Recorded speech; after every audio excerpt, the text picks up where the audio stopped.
మొట్టమొదటిగా ఈ liquor scam అనేటటువంటిది జరిగిందా లేదా అన్నటువంటిది మొదటి ప్రశ్న. దానికి నేను ఇచ్చినటువంటి సమాధానం, లిక్కర్ స్కామ్ గురించి నాకు తెలియదు. అది లిక్కర్ అనేటటువంటి విషయంలో ఎవరైతే ఇన్వాల్వ్ అయ్యారో వాళ్ళే దానికి సరి అయిన సమాధానం ఇవ్వగలరు. దీనికి నేను సరి అయిన సమాధానం నేను ఇవ్వలేను అన్నటువంటి విషయం చెప్పడం జరిగింది. మీరు నెంబర్ 2 స్థానంలో ఉండి మీకు తెలియదనడం కరెక్ట్ కాదేమో అన్నటువంటి ప్రశ్నకి నేను ఒక్కటే చెప్పాను. స్వయానా శ్రీ జగన్మోహన్ రెడ్డి గారే పార్టీలో ఎక్కడా కూడా నెంబర్ 2 స్థానం అన్నటువంటిది ఉండదు అనని పలుమార్లు ఆయన, నేను కూడా గతంలో ఎన్నోసార్లు ప్రాంతీయ పార్టీల్లో నెంబర్ 2 స్థానం అన్నటువంటిది ఉండదు, 1 నుంచి 100 దాకా అందరూ ఎవరు ఉండరు, 100 తర్వాతనే ఎవరైనా ఉంటారని పలుమార్లు చెప్పడం జరిగింది.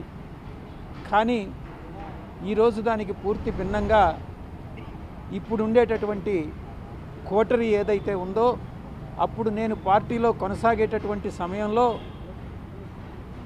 నన్ను నెంబర్ 2గా యాక్సెప్ట్ చేయకుండా కూడా ఈరోజు పార్టీ వదిలి వెళ్ళిపోయిన తర్వాత, కేసులు చుట్టుముట్టిన తర్వాత, ఈరోజు అటు మీడియా మిత్రులు కానీ, ఇటు వైఎస్ఆర్సీపీలో ఉన్నటువంటి సోషల్ మీడియా కానీ నెంబర్ 2 అని అనేటటువంటి ప్రచారం చేస్తూ ఉంది. దీన్ని బట్టి మీరు అర్థం చేసుకోవచ్చు, కేసుల విషయంలో అయితే నేను నెంబర్ 2 అవుతాను, మిగతా ఏదైనా లాభాల విషయంలో గానైతే నేను 1 నుంచి 100 దాకా కూడా ఉండను. ఈ విషయం చాలా స్పష్టంగా తెలుస్తూ ఉంది. నేను ఒక్కటే చెప్పాను, ఏ రోజు కూడా అధికారంలోకి వచ్చేంత వరకు 2019 వరకు, అధికారంలోకి వచ్చిన తర్వాత 1 సంవత్సర కాలం పాటు నిజంగా నాకు జగన్మోహన్ రెడ్డి గారు నెంబర్ 2 స్థానం ఇచ్చారు. ఆయన హృదయంలో కూడా నాకు నెంబర్ 2 స్థానం ఇచ్చారు, దాంట్లో సందేహమే లేదు.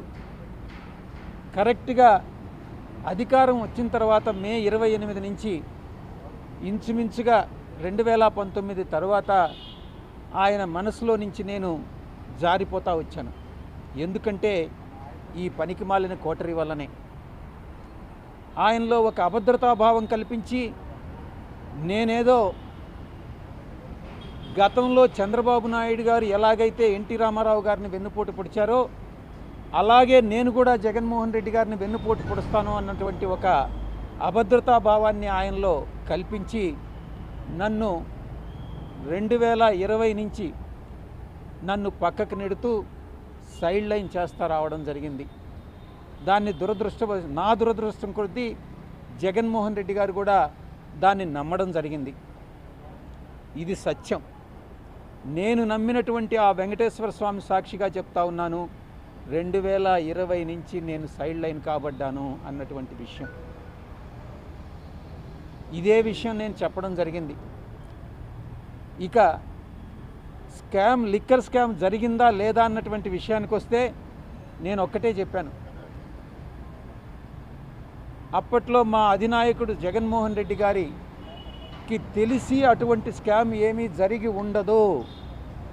జగన్మోహన్ రెడ్డి గారికి కానీ తెలిసి అటువంటి స్కామ్ జరిగితే ఆయన ఊరుకోరు. నాకు తెలిసి అటువంటి స్కామ్ నా దృష్టిలో లేదు అన్నటువంటి విషయాన్ని నేను స్పష్టంగా చెప్పడం జరిగింది. అయితే దీన్ని రికార్డ్ చేయలేదు. ఎందుకనంటే భవిష్యత్తులో ఇంకొక రోజు పిలుస్తారనుకుంటా. ఇక కోటరీ విషయానికి వస్తే నేను చాలా స్పష్టంగా చెప్పాను, నాకు నెంబర్ 2 నేను అనుకోవట్లేదు, నా నెంబర్ 2 స్థానం ఈ 2020 నుంచి వెళ్ళిపోయింది అన్నటువంటి విషయం. ఇక మీరు పార్టీ నుంచి ఎందుకు వదిలి వెళ్ళిపోయారు, దానికి లిక్కర్ స్కామ్ ఏదైనా కారణమా అన్నటువంటి ప్రశ్నకి, లిక్కర్ స్కామ్ అనేటటువంటిది నేను నమ్మడం లేదు. జగన్మోహన్ రెడ్డి గారు ఆ లిక్కర్ స్కామ్లో ఉంటారని నేను అనుకోవట్లేదు. ఆయన హృదయంలో నేను స్థానం కోల్పోయాను కాబట్టే ఈ పార్టీలో ఇమడలేక, కోటరీ యొక్క హరాస్మెంట్ తట్టుకోలేక, ఆ అవమానాలు భరించలేక నేను పార్టీ వదిలి వెళ్ళిపోవడం జరిగింది. అయినప్పటికీ కూడా దీన్ని నేను అఫీషియల్గా ఆన్సర్ చేయదలుచుకోలేదు అన్నటువంటి విషయాన్ని నేను చెప్పడం జరిగింది. ఎందుకంటే దానికి చాలా కారణాలు ఉన్నాయి. ఆ కారణాలకి ఈ యొక్క ఇన్వెస్టిగేషన్కి సంబంధం లేదు కాబట్టి నేను ఆ ప్రశ్నని ఆన్సర్ చేయలేదు అన్నటువంటి విషయాన్ని, చేయలేను అన్నటువంటి విషయాన్ని చెప్పడం జరిగింది. అదే రికార్డ్ చేయడం జరిగింది. ఇక నెక్స్ట్ క్వశ్చన్ ఏంటంటే, నేనేదో కోట్ల రూపాయలు, వందల కోట్ల రూపాయలు ఆర్జించాను అన్నటువంటి కోటరీ అభియోగాలు ఈరోజు కూడా నేను పార్టీ వదిలి వెళ్ళిపోయిన తర్వాత జగన్మోహన్ రెడ్డి గారి సోషల్ మీడియా వాళ్ళ కోటరీ ఈరోజు కూడా సాయిరెడ్డి వందల కోట్లు దోచేశాడు, విశాఖపట్నంలో ఆ ఆస్తులన్నీ దోచేశాడు అనేది ఒక దుష్ప్రచారం చేస్తున్నారు. ఆ ప్రశ్నకు జవాబుగా నేను ఒక్కటే చెప్పాను, నా యొక్క ఆస్తుల వివరాలన్నీ నేను మీకు ఇస్తున్నా, అదే రకంగా ఆస్తుల వివరాలన్నీ ఇచ్చా. దీనికి మించి ఎక్కడైనా మీరు సోర్స్ వెతుక్కోవచ్చు. ఎక్కడి నుంచి ఫండ్స్ వచ్చాయి? అరబిందో వాళ్ళు ఏదో ఒక ప్రాపర్టీ కొంటే అది నా ప్రాపర్టీ అవుతుందా? అరబిందో వాళ్ళు రోజు ఒక బిజినెస్ స్టార్ట్ చేస్తారు, ప్రతి సంవత్సరం బిజినెస్ స్టార్ట్ చేస్తారు. అవన్నీ నా బిజినెస్లు కాదు కదా. నా కూతుర్ని వాళ్ళ ఇంట్లో ఇచ్చినంత మాత్రాన ఆస్తులన్నీ నాకు కావు, ఆ అవసరం నాకు లేదు. మీరు ఏ విధంగానైనా మీకు ఇన్వెస్టిగేటింగ్ ఏజెన్సీ ఏ రకంగానైనా ఇన్వెస్టిగేట్ చేసుకోవచ్చు. ఆ ప్రాపర్టీస్ ఏదైతే ఆరోపిస్తున్నారో ఇది చంద్రబాబు ప్రభుత్వం చేసినటువంటి పని. ఒక చంద్రబాబు గారి ప్రభుత్వం చేసినటువంటి ఒక నీచమైన పని ఏదైనా ఉంది అని అంటే ఇది. విశాఖపట్నంలో నేను ఆస్తులు కూడగట్టుకున్నాను అన్నటువంటిది ఒక రిపోర్టు పంపించారు సిట్ స్పెషల్ ఇన్వెస్టిగేషన్ టీం వాళ్ళు. విశాఖపట్నంలో ఉన్నటువంటి అవ్యాన్ రియాల్టర్స్లో ఉన్నటువంటి ఆస్తులన్నీ కూడా సాయిరెడ్డివే అని అన్నటువంటి. నేను ఒకటే చెప్పా, ఇదే సాయిరెడ్డి అసెట్స్ కానీ అయితే మీరు ఆ అసెట్ కొన్నటువంటి సోర్స్ ఆఫ్ ఫండ్స్ని మీరు ఇన్వెస్టిగేట్ చేయండి. అది నావని కానీ ప్రూవ్ అయితే నేను పర్మనెంట్గా రాజకీయాల నుంచి విరమించుకుంటాను. నేను ఇప్పుడు రాజకీయాల నుంచి విరమించుకోదలుచుకోలే. మళ్ళీ కూడా చెప్తా ఉన్నాను, నేను మళ్ళీ ఈ నెల 25వ తారీఖు ఒక సంవత్సరం ముగుస్తుంది. ఆ ముగిసిన తర్వాత మళ్ళీ నా రాజకీయ రంగ ప్రవేశం ఏ రకంగా ఉంటుందని నా మీడియా మిత్రులతో నేను పంచుకుంటాను. నేను కాబట్టి చంద్రబాబు నాయుడు గారు ప్రభుత్వం చేసినటువంటి ఈ యొక్క దుష్టమైనటువంటి పని నేను మర్చిపోలేను. ఎందుకంటే ఈ ప్రభుత్వం నన్ను అనేక రకాలుగా ఇబ్బంది పెడతా ఉంది.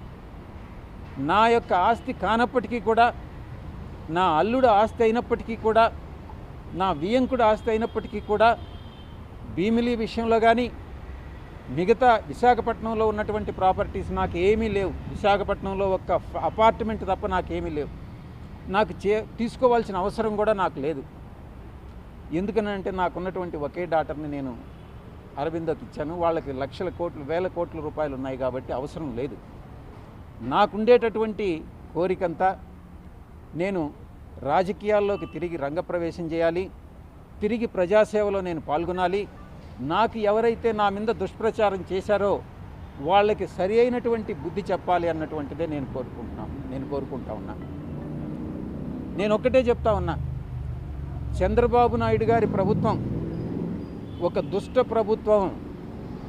ఎందుకంటే ఏమీ నాకు సంబంధం లేనటువంటి విషయాల్లో నన్ను ఒక అక్యూజ్డ్గా ఇరికించి, కాకినాడ సీపోర్ట్ విషయంలో కానీ, ఈ యొక్క విశాఖపట్నంలో సిట్ నా పైన ఇచ్చినటువంటి స్పెషల్ ఇన్వెస్టిగేషన్ టీం ఇచ్చినటువంటి రిపోర్ట్ కానీ, ఇవన్నీ కానీ కేర్ఫుల్గా కానీ పరిశీలించి చూస్తే చంద్రబాబు నాయుడు గారి ప్రభుత్వం పాల్పడుతున్నటువంటి కక్షపూరితమైనటువంటి చర్యలు, చంద్రబాబు నాయుడు గారి ప్రభుత్వం అన్యాయమైనటువంటి యాక్టివిటీస్ ఏదైతే ఉన్నాయో, చర్యలు ఏదైతే ఉన్నాయో, ఇవన్నీ చాలా స్పష్టంగా తెలుస్తూ ఉన్నాయి. నేను సాయిరెడ్డి అనేటటువంటి వ్యక్తి వెనక్కి జంకేవాడు కాదు. ఏది ఏమైనా కూడా పర్వాలేదు, నేను ఒక్కటే చెప్తా ఉన్నా, అధికారం అనేటటువంటిది శాశ్వతం కాదు. అప్పట్లో జగన్మోహన్ రెడ్డి గారు కూడా 2019లో అధికారంలోకి వచ్చినప్పుడు నేను 20-25 సంవత్సరాలు అధికారంలో ఉంటానని అనుకున్నారు. ఇప్పుడు చంద్రబాబు నాయుడు, లోకేష్ బాబు కూడా ఈరోజు మేము అధికారంలో 20 సంవత్సరాలు ఉంటాం అనుకుంటా ఉన్నారు. కానీ అధికారం అనేటటువంటిది ఎవరిని అట్టిపెట్టుకొని ఉండదు. ప్రజాభిమానం చూరగొన్నటువంటి వాళ్ళే అధికారంలో ఉంటారు. నేను ఇంకా కూడా చెప్తా ఉన్నాను, ఈ కోటరీ ఇలాగే కొనసాగితే జగన్మోహన్ రెడ్డి గారు అధికారంలోకి వచ్చే ప్రసక్తి లేదు. ఈ యొక్క కూటమి అలాగే కొనసాగితే జగన్మోహన్ రెడ్డి అధికారంలోకి వచ్చేటటువంటి ప్రసక్తి లేదు. ఒక రాజకీయమైనటువంటి ఒక స్ట్రాటజీ ఉండాలి.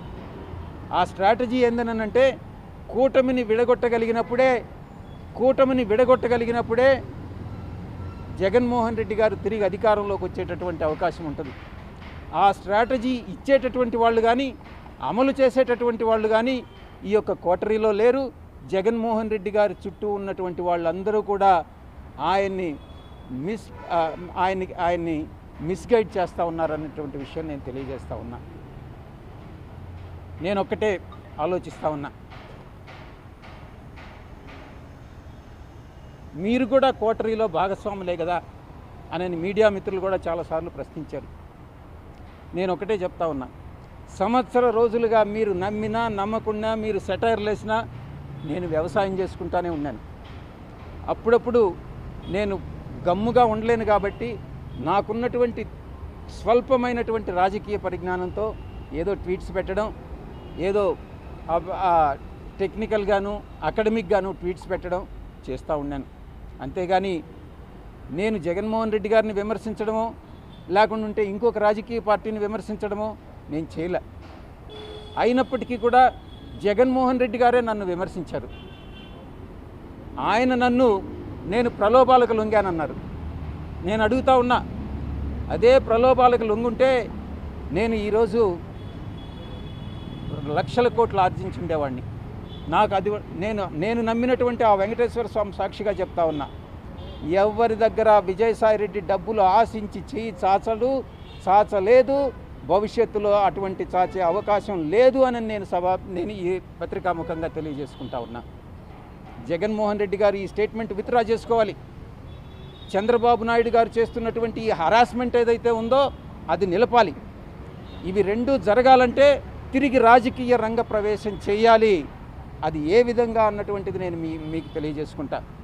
ఇక కోటరీ విషయానికి వస్తే, నేను వ్యవసాయదారుని. ఈరోజు వ్యవసాయం చేసేటప్పుడు యజమానికి పాలేరు ఉంటాడు. పాలేరు ఎడ్ల బండి తోలుతాడు, బండిలో ఎరువులు తోలుతాడు, అదే బండిలో పెస్టిసైడ్స్ తోలుతాడు, అదే బండిలో అదే ఎద్దులతో దుక్క దున్నిస్తాడు, అదే దాంతో హార్వెస్టింగ్ చేస్తారు. కానీ ఈ పాలేరులాగా నేను ఈ యొక్క 15 సంవత్సరాలుగా, అంటే 2009 నుంచి ఈ రోజు వరకు జగన్మోహన్ రెడ్డి గారికి ఒక పాలేరులాగా నేను పనిచేశాను. చిత్తశుద్ధితో నిజాయితీగా పనిచేశాను జగన్మోహన్ రెడ్డి గారికి. చంద్రబాబు గారు నాయుడిని ఎంత దూరమైనా పోయి విమర్శించేటటువంటి స్థితిని తీసుకెళ్ళాను నేను. కానీ జగన్మోహన్ రెడ్డి గారు నాకు ఇచ్చినటువంటి రివార్డ్ ఏందని అంటే, పొగబెట్టి బయటకు పంపించడం, కోటరీ మాటలు నమ్మి. ఇది ఆయన చేసినటువంటి నాకు సహాయం. ఒక పాలేరుగా పనిచేసినటువంటి నేను, పాలేరులాగా పనిచేసినటువంటి నేను, ఒకవైపు అయితే కోటరీలో మీరు అనుకున్నట్టు నేను భాగస్వామిని కావచ్చు, ఆ కోటరీలో ఉన్నటువంటి చాలామంది సభ్యులు పందికొక్కుల్లాగా ఏదైతే జగన్మోహన్ రెడ్డి గారు కష్టపడి పండించి ఆయనకు పాలేరులాగా పనిచేసి నేను పండించి ఆయన కోసం నేను శ్రమపడ్డానో దాన్ని పందికొక్కుల్లాగా తిన్నటువంటిదే ఈ కోటరీలో ఉన్నటువంటి కొంతమంది సభ్యులు. ఈ రోజుకు కూడా వాళ్ళు తింటూనే ఉన్నారు, జగన్మోహన్ రెడ్డి గారు చూస్తూనే ఉన్నారు. ఈ కోటరీని నమ్ముకున్నంత కాలం జగన్మోహన్ రెడ్డి గారు అధికారంలోకి వచ్చేటటువంటి ప్రసక్తి లేదు. ఎన్ని పాదయాత్రలు చేసినా కూడా అవకాశం లేదు. ఆయనకి ఒక రాజకీయ ప్రణాళికాబద్ధంగా ముందుకెళ్తేనే ఆయన తిరిగి అధికారంలోకి వచ్చేటటువంటి అవకాశం ఉంటుంది. మిగతా చాలామంది అడుగుతూ ఉన్నారు, చాలామంది అడిగారు ఏ రాజకీయ పార్టీలో మీరు చేరతారోనని. బీజేపీలో చేరతారా,